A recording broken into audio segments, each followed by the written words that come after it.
बिस्मिल्लाहिर्रहमानिर्रहीम। अस्सलाम वालेकुम, वेलकम टू लिटरेचर ऑनलाइन। आज का टॉपिक है विलियम ब्लेक की पोइम है द ह्यूमन एब्स्ट्रैक्ट। ये सॉन्ग्स ऑफ एक्सपीरियंस में पब्लिश हुई थी 1974 में। और इस पोइम का जो पहला नाम रखा गया था, ब्लेक ने रखा था, वो था दी ह्यूमन इमेज, जो कि आपको ह्यूमन इमेज से ज़रा जहन में आता होगा अगर आपने विलियम ब्लेक की पोइम्स पढ़ी हैं। तो सॉन्ग्स ऑफ इनोसेंस में इसकी एक पोइम थी द डिवाइन इमेज, तो उसका एक किस्म का ये काउंटर पार्ट इसने बनाया था। इसने सॉन्ग्स ऑफ एक्सपीरियंस में भी फिर द डिवाइन इमेज के सेकेंड पार्ट लिखा था, लेकिन ये ह्यूमन एब्स्ट्रैक्ट इसका जो है वो दोनों पोइम्स का काउंटर पार्ट है। जो the divine image songs of innocence and songs of experience में लिखी हैं, उनका काउंटर पार्ट ये द ह्यूमन इमेज है। अच्छा, इसने द डिवाइन इमेज में इसने 4 वर्चूज़ बताई थी जो कि गॉड और इंसान दोनों में होती हैं, अल्लाह और इंसान दोनों में होती हैं। The 4 characteristics of God and man, these 4 virtues were mercy, pity, peace and love.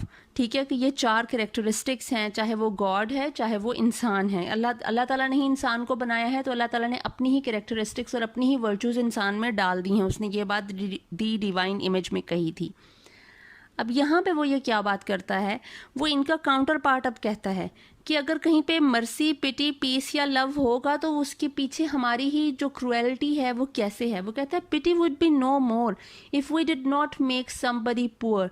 वो कहता है पिटी किसी पे कैसे करने, हमने किसी पे तरस कैसे खाना है, कैसे खा सकते हैं हम? किसी पे तरस खा ही नहीं सकते अगर गुर्बत नहीं होगी, गरीब लोग नहीं होंगे। किसी पे तरस हम तभी खाते हैं जब कोई गरीब हो गया। अगर सब अमीर हो जाएंगे और अगर सबकी सब ख्वाहिशात पूरी होती रहेंगी तो हमें किसी पे तरस थोड़ी ना आएगा, कोई पिटी हमारे दिल में नहीं होगी। And mercy no more could be if all were as happy as we. और हम किसी पे मतलब किसी के लिए हम काइंड हार्टेड क्यों होंगे, क्यों रहम करेंगे किसी पे कि अगर जो है वो सभी खुश होंगे। ऑब्वियसली कोई मिजरी में होता है, मिजरेबल कंडीशन में होता है, कोई सफ़र कर रहा होता है, कोई अनहैप्पी होता है, तो ही हम लोग जो हैं वो किसी पे रहम खा रहे होते हैं, अदरवाइज़ हमें वो ज़रूरत ही नहीं है।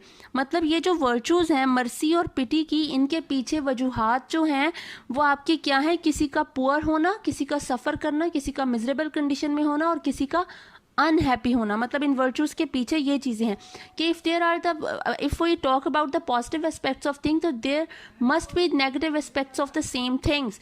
ठीक है, अब वो आगे कह रहा है and mutual fear brings peace till the selfish loves increase. वो कहता है ये जो म्यूचुअल फियर है ना, इसी से ही पीस आता है, कंटेंटमेंट आती है, सेटिस्फेक्शन होती है, कामनेस आती है, ठीक है, अमन आता है।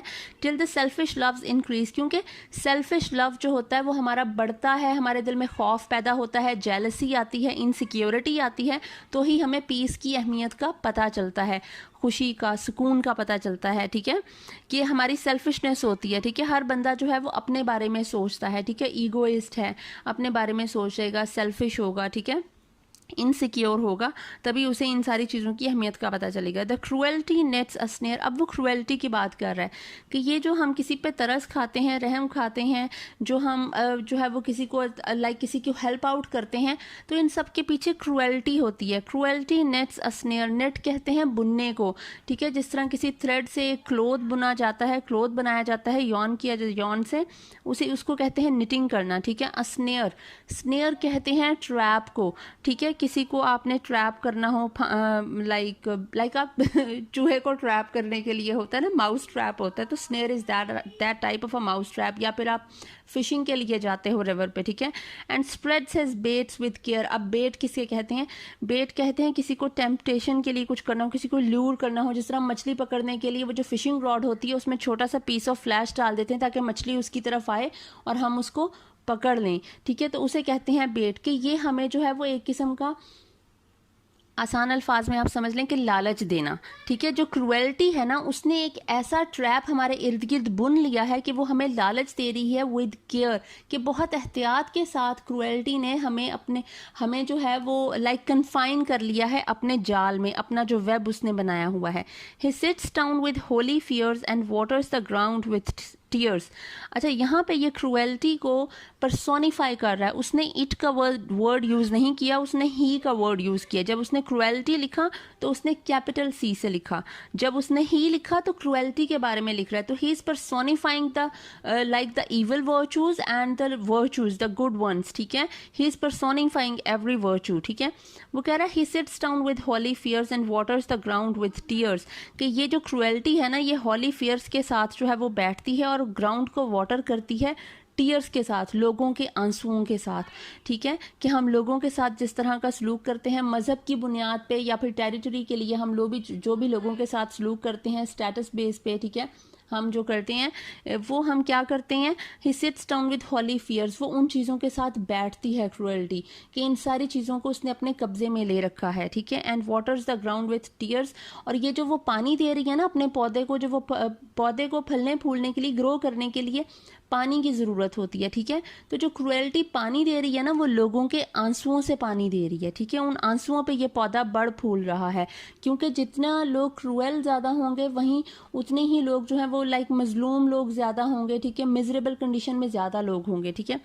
Then humility takes its root underneath his feet, और वहाँ पे जाके जब वो टीयर्स के साथ वाटर करने लग जाती है ग्राउंड को, तो ऑब्वियसली जो मॉडेस्ट लोग होंगे, जो बेचारे गरीब लोग होंगे, वो क्या करेंगे, वो उसकी जड़ों में बैठ जाएंगे, ठीक है। लाइक वो रूट्स में चले जाएंगे, उसके पैरों के नीचे रोंद दिए जाएंगे, ठीक है। लाइक लोगों की ख्वाहिशात और लोगों की सेल्फ रिस्पेक्ट को इसने अपने अंदर जो है वो इसने वो कर लिया है, अपनी सॉइल में रख लिया है। Soon spreads the dismal shade of mystery over his head. अब आप देखें कि लोगों के आंसुओं और उनकी जो है वो दबी हुई ख्वाहिशात से अगर कोई चीज़ जो है वो ग्रो कर रही है, तो उस पर क्या शेड आएगा, डिस्मल शेड आएगा, ग्लूमी, डिस्ट्रेसिंग, डिप्रेसिंग शेड आएगा, गमज़दा, ठीक है।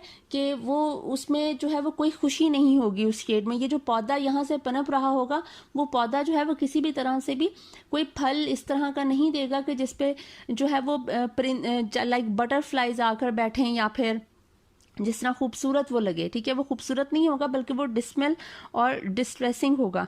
Of mystery over his head, और उसके हेड पे जो है अब ये जहाँ पे पौधे पे जो है वो फल ने आना था, वहाँ पे इस पौधे पे क्या आ रहा है, मिस्ट्री आ रही है, ठीक है। एक राज, एक अजीब सी लाइक जिस तरह एक सस्पेंस का जो है वो एक एटमॉस्फेयर होता है, ये कुछ इस तरह का कह रहा है कि वो आ रहा है। And the caterpillar and fly feed on the mystery, और जहाँ पे पौधों पे लाइक बटरफ्लाइज आती हैं, ठीक है, खूबसूरत रंगों की आती हैं, वो खिला हुआ प्यारा लग रहा होता है, ठीक है, अट्रैक्टिव लग रहा होता है, वहीं इस पौधे पे क्या आ रहे हैं, कैटरपिलर्स एंड फ्लाइज आ रही हैं। दोनों जो इंसेक्ट्स हैं हमें अच्छे नहीं लगते देखने में, ठीक है, ना हमें कैटरपिलर्स अच्छे लग रहे होते हैं और ना हमें फ्लाइज अच्छी लग रही होती हैं। तो इस जो पौधे पे ये वाले इंसेक्ट पनप रहे हैं जो इस पे इसके इर्द गिर्द घूम रहे हैं, मतलब ये देखने में बिल्कुल भी अच्छा नहीं है, ये एक लाइक ईवल सा एटमॉस्फेयर वो बना रहा है, ठीक है। And it bears the fruit of deceit. अब वो कह रहा है कि वो क्यों है, क्योंकि इस पे जो वो हेड पे मिस्ट्री सी थी, क्योंकि इस पे जो फ्रूट आया है वो डिसीट का आया है। डिसीट कहते हैं धोखे को, फ्रॉड को, फॉल्सिटी को, ठीक है। Ruddy and sweet to eat, ruddy कहते हैं रेड को, ठीक है, जो रेडिश हो और जैसे ब्लडी होता है, ठीक है, खून आप सुनते हैं रडी कलर लिया ब्लड से, ठीक है, कि ब्लीड कर रहा है। एंड स्वीट टू ईट, कि वो जो लोग हैं लाइक कैनिबल्स होते हैं, कि इंसान को दुख पहुंचा के खुश हो रहा है। तो इस पे जो फ्रूट आ रहा है वो भी धोखे का फ्रूट आ रहा है। वो जो फ्रूट है वो एक किस्म की डिसीट एंड फॉल्सिटी है, ठीक है, कि वो सच नहीं है। There is no truth in this plant, ठीक है, ये एक डिसेप्शन है, ठीक है। और ये जो फ्रूट है इसमें भी खून है, लोगों के आंसू है ना उसमें, तो ऑब्वियसली लोगों का खून उसमें लगा हुआ है। पता नहीं कितने लोगों की जानें गई हों, कितने लोग उस पर जो है वो उनकी जो ख्वाहिशात जो हैं वो ख़त्म हो गई हों, ठीक है। और ये लोग उसे खाकर ऑब्वियसली खुश होंगे, स्वीट टू ईट, उनके लिए तो ये अच्छा ही होगा। And the raven his nest has made in its thickest shade, और ये जो रेवन है उसने इस पे अपना घोंसला बना लिया है, जहाँ पे ये पौधा जो है वो बहुत ज़्यादा थिक है, ठीक है, बहुत ज़्यादा थिक हुआ है, वहाँ पे रेवन ने अपना नेस्ट बना लिया। रेवन कहते हैं क्रो को, ब्लैक कलर का जो बर्ड होता है, ठीक है। ये मुझे वो याद आ जाता है, गेम ऑफ थ्रोन्स याद आ जाता है जब भी रेवन वर्ड में पढ़ती हूँ। तो रेवन जो है वो सिंबलाइज कर रहा है डेथ को, कि इस पौधे पे जो घर बना लिया है वो डेथ ने अपना घर बना लिया है। वो डेथ ये या तो आप अपनी डेथ के खौफ से लोगों के साथ बुरा करोगे, या फिर आप सेडिस्ट हो जाओगे और लोगों को ट्रबल करके आप खुशी महसूस करोगे। तो in both ways it is death, ठीक है, डेथ ऑफ योर सोल भी आप कह सकते हैं। दिस इज़ बिकॉज वो आप आगे एक्सप्लेन करेगा कि ये जो पौधा जो बना है, ये जो ट्री है, it is not a real tree, it does not exist actually in the soil, it exist in the human brain. So ये जो है, ये जो रेवन है, it symbolises death of your soul, ठीक है, डेथ ऑफ योर कॉन्शियस, आपके ज़मीर की मौत को भी ये सिम्बलाइज कर रहा है। The gods of the earth and sea sought through nature to find history.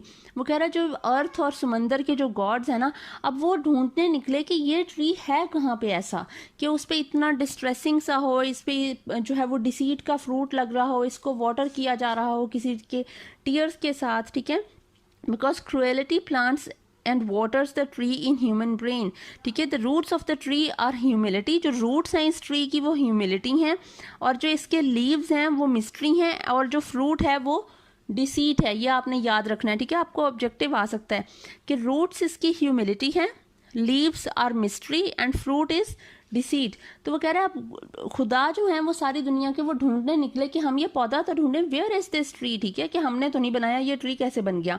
But their search was all in vain, लेकिन उनकी ये जो तलाश है ये बिल्कुल बेकार है। क्यों?